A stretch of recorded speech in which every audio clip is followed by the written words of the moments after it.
സർവത്ര ഗോവിന്ദനാമസങ്കീർത്തനം. ഗോവിന്ദ ഗോവിന്ദ. ദശകം 24. പ്രഹ്ലാദചരിതം.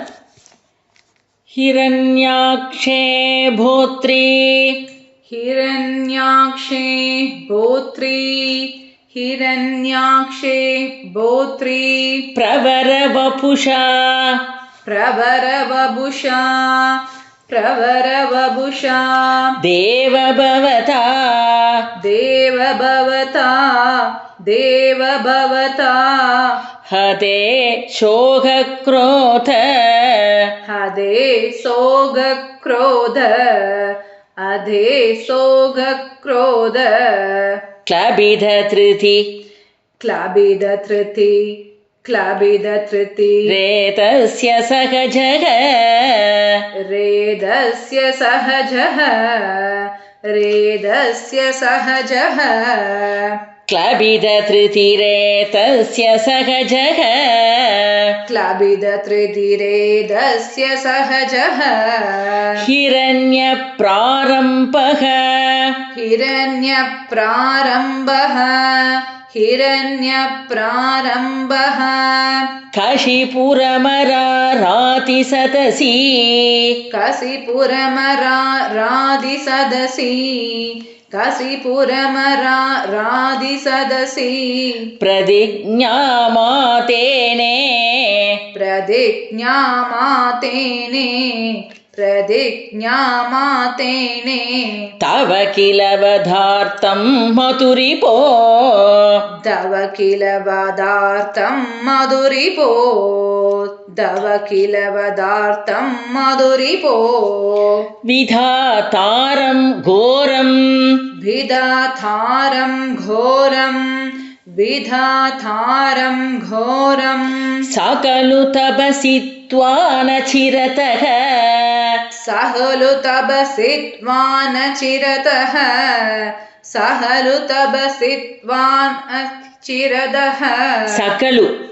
सहलु तपसि त्वानचिरतः पुरः साक्षात् कुर्वन् पुरः साक्षात् कुर्वन् पुरः साक्षात् कुर्वन् सुरनरमृगात्यैरनिरनितनं सुरनरमृगात्यैरनितनं सुरनरमृगात्यैरनितनं वरं लब्ध्वा तृप्तो वरं लब्ध्वा तृप्तो वरं लब्ध्वा तृप्तो जगदिह भवन् जगदिह भवन् जगदिह भवन् नायकमिदं नायकमितं नायकमितं परिक्षुन्दन् इन्द्रात् परिक्षुन्दन् इन्द्रात् परिक्षुन्दन् इन्द्रात् अहरतदिवम् अहरततिवम् अहरततिवम् त्वाम् अगनयन् त्वाम् अघनयन् त्वाम् अघनयन् अहरतदिवं त्वामगनयन् अहरतदिवं त्वाम् अघनयन् निहन्तुं त्वां भूयः निहन्तुं त्वां भूयः निहन्तुं त्वां भूयः तव पदमवाप्तस्य चरिभोः तव पदमवाप्तस्य सरिभोः तव पदमवाप्तस्य सरिभोः बहिर्दृष्टोऽन्तरेन्तर् बहिर्दृष्टोऽन्त्रेन्द्र निहन्तुं त्वां भूयः निहन्तुं त्वां भूयः निहन्तुं त्वां भूयः तव पदमवाप्तस्य चरिभोः तव पदमवाप्तस्य चरिभोः तव पदमवाप्तस्य चरिभोः बहिर्दृष्टेरन्तर् बहिर्दृष्टेरन्द बहिर्दृष्टेरन्ध तदितहृदये तातितहृदये सूक्ष्मवपुषा सूक्ष्मवपुषा नदन्नुच्चैस्तत्र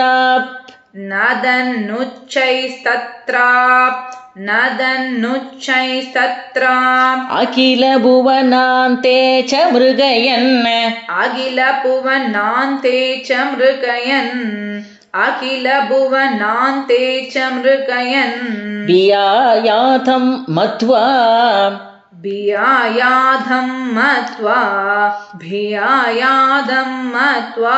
सकलुजितकाशी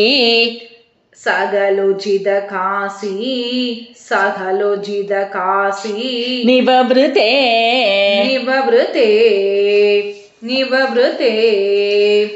ततोऽस्य प्रह्लादः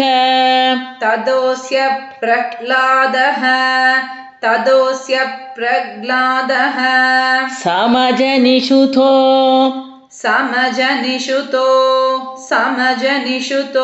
गर्भवसतौ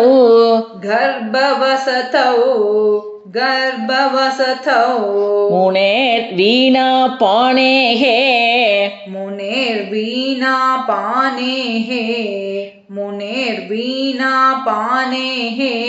अधिगदभवत्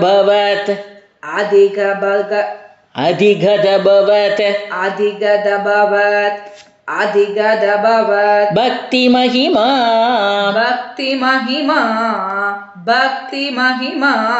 स वै जात्या दैत्यः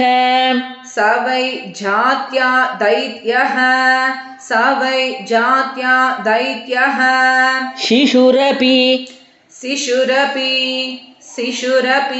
समेत्य त्वयिरतिं शिशुरपि समेत्य त्वयिरतिं कदस्त्वद्भक्तानां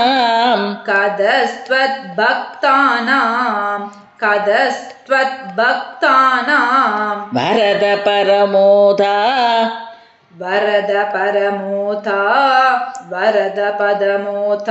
हरनतां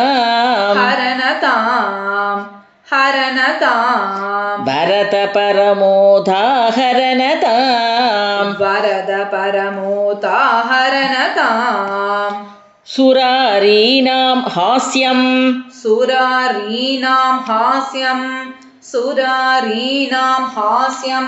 तव चरणदास्यं निजसुते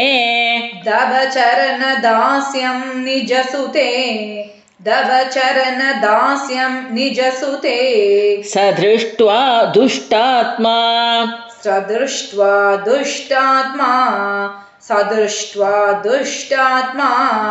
गुरुभिरसिसि चच्चिरममुं गुरुप्रोक्तं चासा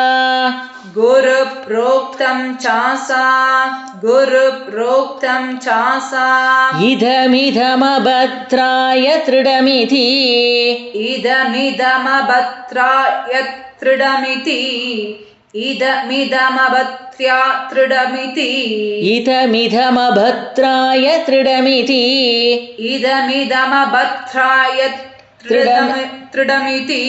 अपाकुर्वन् सर्वं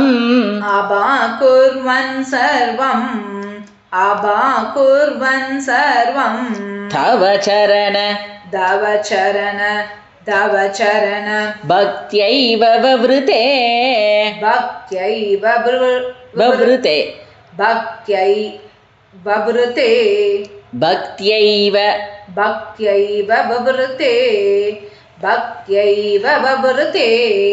अधीदेषु श्रेष्ठम्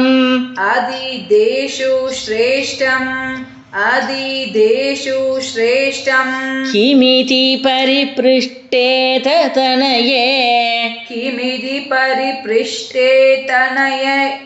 तनये किमिति परिपृष्टे ततनये किमिति परिपृष्टे ततनये भवद्भक्तिं वर्यां भवद्भक्तिं वर्याम् अभिगतति पर्याकुलत्रुतिः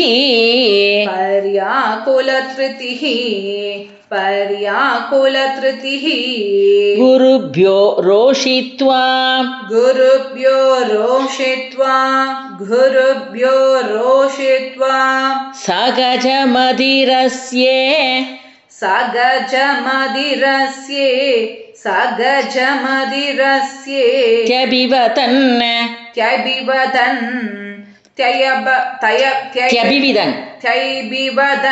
सगजमदिरस्येत्यभिवदन्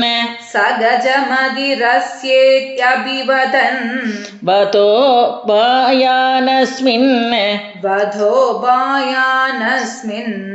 वधोबायानस्मिन् व्यतनुत भवत्पादशरणे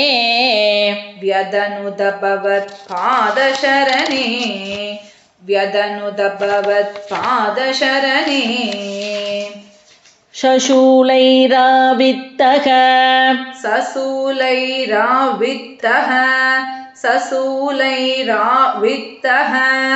सुबहुमतितो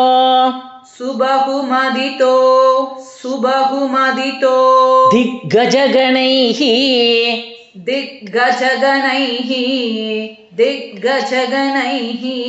महासर्भैर्दष्टोभ्य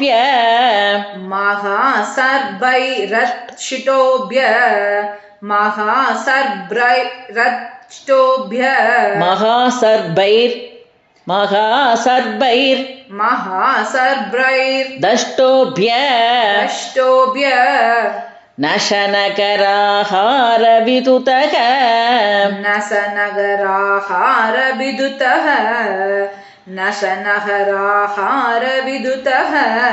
गिरीन्द्रावक्षिब्दोभ्य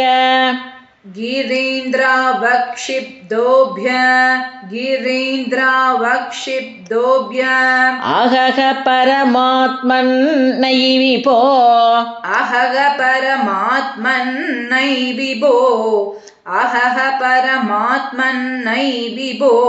त्वयि न्यस्तात्मत्वात्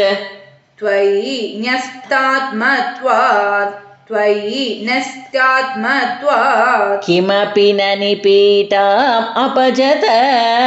किमपि न निपीडाम् अभजत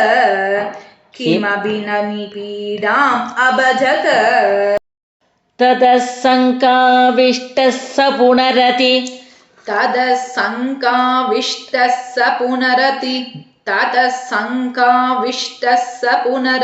दुष्टोऽस्य जनको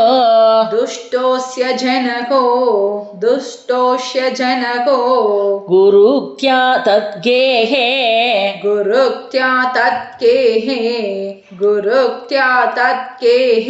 किल वरुणपाशैस्तमरुणत्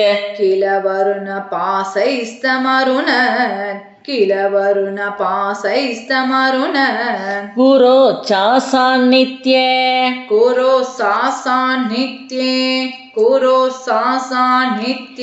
स पुनरनुकान्तैत्यदनयान्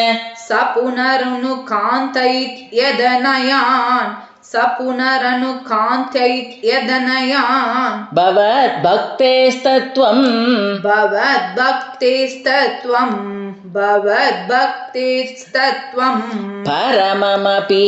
परममपि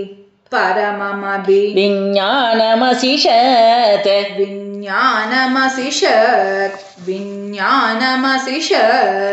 पिता शृण्वन् बाल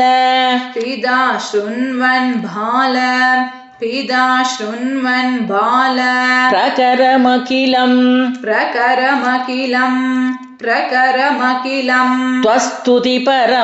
त्वस्तुतिपरम् त्वत्स्तुतिपरम् रुषान्धप्राहैनम्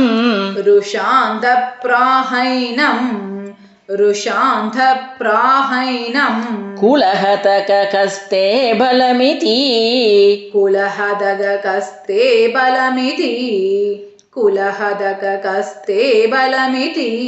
बलं मे वैकुण्ठः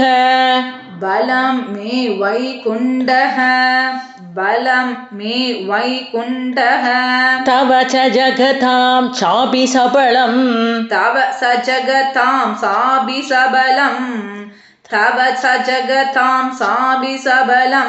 स एव त्रैलोक्यम्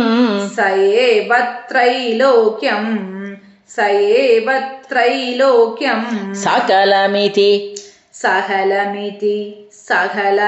धीरोऽयमगतीत्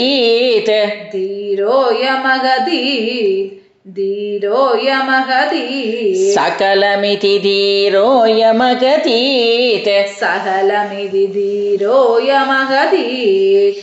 अरे क्वासौ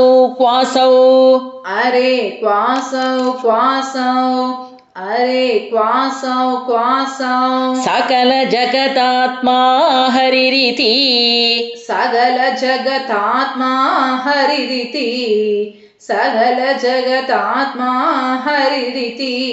प्रबिन्ते स्म स्तम्भम्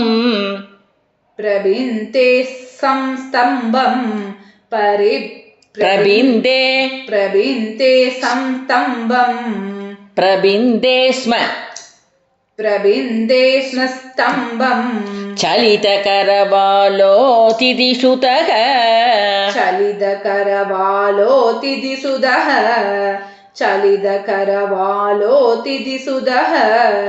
अदः पश्चात् विष्णो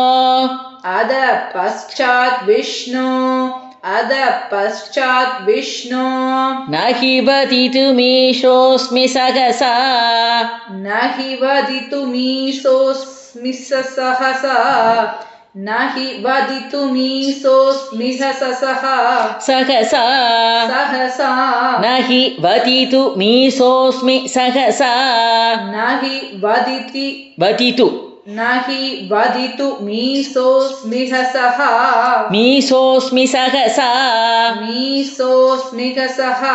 सहसा कृपात्मन् विश्वात्मन्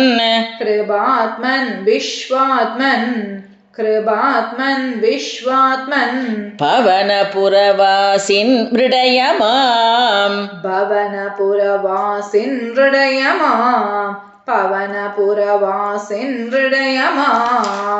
नारायण अखिल कुरो भगवन्नमस्ते श्रीहरये नमः श्रीहरये नमः